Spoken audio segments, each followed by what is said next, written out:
Hey, what's going on YouTube? So today I'm just going to give you my opinion on the Denver Broncos and why they may be a 8-8 or a 9-7 football team this year.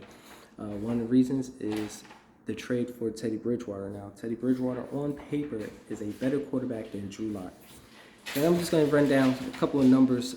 Completion percentage, Drew Lock, 57.3. Completion percentage, Teddy Bridgewater, 69.1 completion. So obviously, he's 12.2% better than Drew Lock in completions. Also, you have passing yards, 2,933. Lock, you have 3,700 for Bridgewater. It's a huge difference. So obviously, you're going to be getting more yardage and usage out of your wide receivers than if you would have went with Lock. Also, 15 touchdowns, 11 interceptions, Teddy. 16 touchdowns, 15 interceptions, Lock. Also, Teddy Bridgewater, he took 31 sacks last year. I mean, he still had that percentage, and he's still competing at a high level under pressure with 31 sacks. Not as many as you could take, like, let's say Wentz. I think Wentz took 50. But Lock, he only took 19 sacks last year. So he had time, and he's still not producing how he needs to produce. Also, completions, 254 completions compared to Teddy, who has 340 completions. Now, would you say that the Carolina Panthers wide receivers are better than the Denver Broncos wide receivers? I mean, you can make that argument. You can make that argument, but I feel as though Denver is the better put together team, per se. Only thing with Denver is they had a lot of injuries, especially on the defensive side of the ball. But if there wasn't any injuries, I'd say Denver is a better team. Actually, they are a better team than the Carolina Panthers. Now, are they a better team with Teddy Bridgewater? I have to make the argument that they are. So one of the things that Teddy Bridgewater did mention is that the Carolina Panthers did not practice red zone offense, and that matters. Here goes the numbers. I'm just going to give you Denver's first, and then I'm going to give you when Teddy played for the Carolina Panthers, because that's the information we have to go on. Red zone attempts for Denver, 45. Red zone touchdowns, 24. Red zone attempts for Carolina Panthers, they have 57 attempts with 29 touchdowns. So they've been getting to the red zone. They attempted a touchdown 57% of the time with Teddy Bridgewater as quarterback. And that was mostly Teddy Bridgewater last year, because you had McCaffrey, he was out on injury. Trust me, I had him on my fantasy team. He played a couple of games, and he was pretty much suffering from, I believe, a shoulder injury. Messed my fantasy team up with it. But it is what it is. It's football, right? So what are the numbers telling us when it comes to red zone? Well, the Panthers have been to the red zone more often than the Denver Broncos. Now, let's just put it like this, right? The more times you get to the red zone, the more touchdowns you can have, which accumulate to more wins. So if Denver Broncos would have had Teddy Bridgewater at the helm, they probably would have been I want to say maybe a 7-1 team. So breaking it down, the defense for the Denver Broncos is a lot better than the defense for the Carolina Panthers. Now, they weren't better last year because, again, injuries. You know, you had Von Miller, he went down. Chubb, he went down. Casey, the big defensive tackle, he went down. And I believe Denver released him. So that's pretty much the only issue Denver has as far as defense is concerned, is runs up the middle. Can they really stop those runs? Now, hopefully Von Miller and Chubb can actually make up for that big defensive guy. But they do have Purnell. He's pretty good. He could clog up that middle.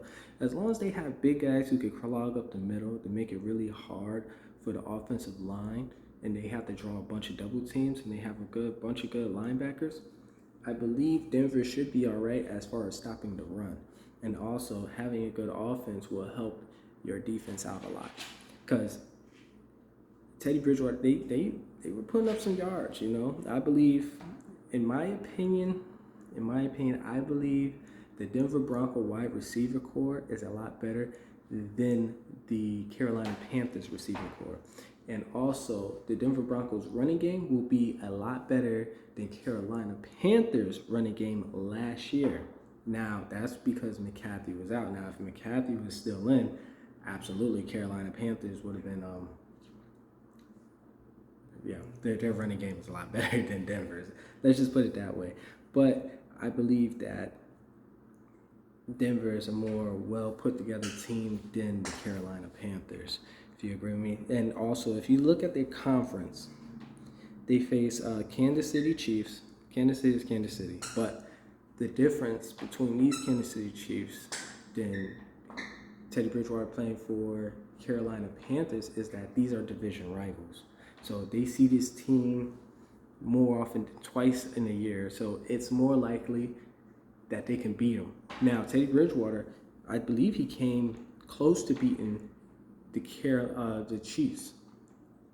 I think, I don't know, maybe I'm getting tongue twisted. But yeah, Teddy Bridgewater came close to beating the Chiefs by 2 points last year. They actually were really close to beating them.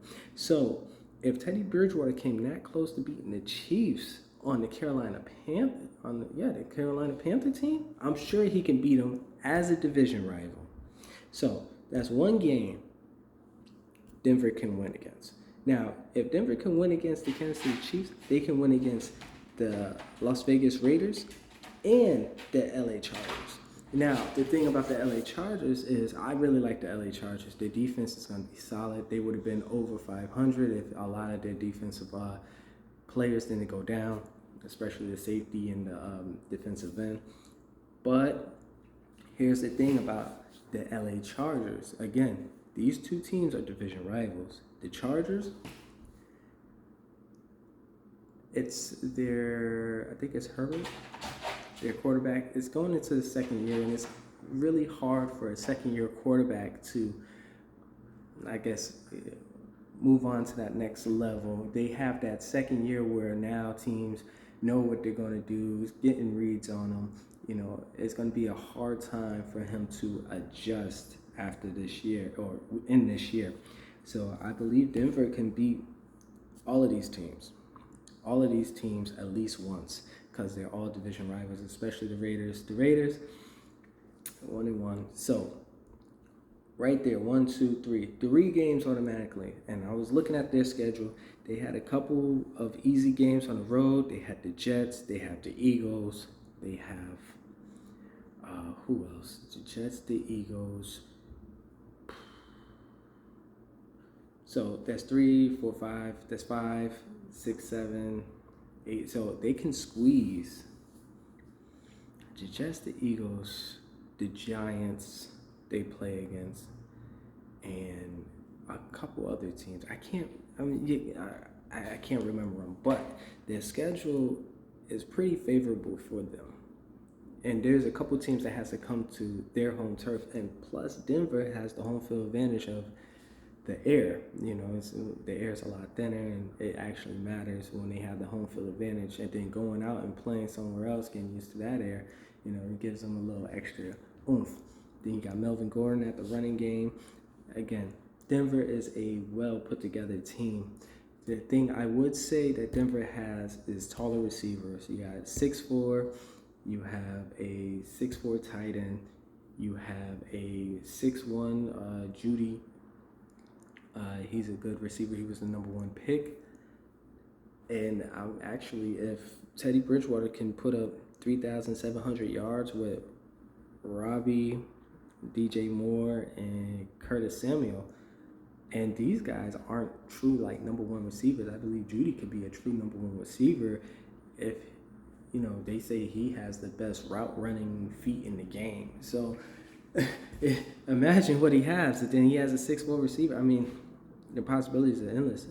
I believe that Bridgewater, he's just going to put up regular numbers. You know, I want to say maybe 15 touchdowns, Actually, let's give him 18. 18 touchdowns was the good. 10 interceptions this year. I think that's a good number for Teddy if he wins the starting quarterback position. And again, this is the X team. I mean, looking at just running over the defense real fast. Let's run over the defense, and I'm just going to cut the video on my conclusion of the game, of both teams, should I say. So Carolina, last year, 29 sacks, 7 interceptions, 14 forced fumbles, and 21 fumble recoveries. So with the fumble recoveries, obviously, if there was a bad snap and they fumbled the ball, they recovered that. So they had a lot of recoveries as far as fumble recoveries was concerned. Now, Denver Broncos. So the thing about Carolina, they only had 29 sacks. Denver Broncos had 42 sacks. 42. It means they get more pressure with all the injuries they had. They still got more pressure on the quarterback than Carolina Panthers. So also they had 3 more interceptions. They only had 12 forced fumbles and 17 fumble recoveries. So my conclusion, Denver has the better defense than Carolina. Better offense this year due to the fact of the quarterback play. They got a better running game than they did last year. So Denver Broncos is going to be a better team than they were last year. They're going to have, I'm going to play the safe side. I'm going to give them 2 more wins than they had last year for this year. So, hope you liked the video. Hope you like enjoying my opinion on the Denver Broncos. And I will be bringing out another video later this week. I'm probably going to hit on the Chargers. I might as well stay in the division. All right. Catch you later.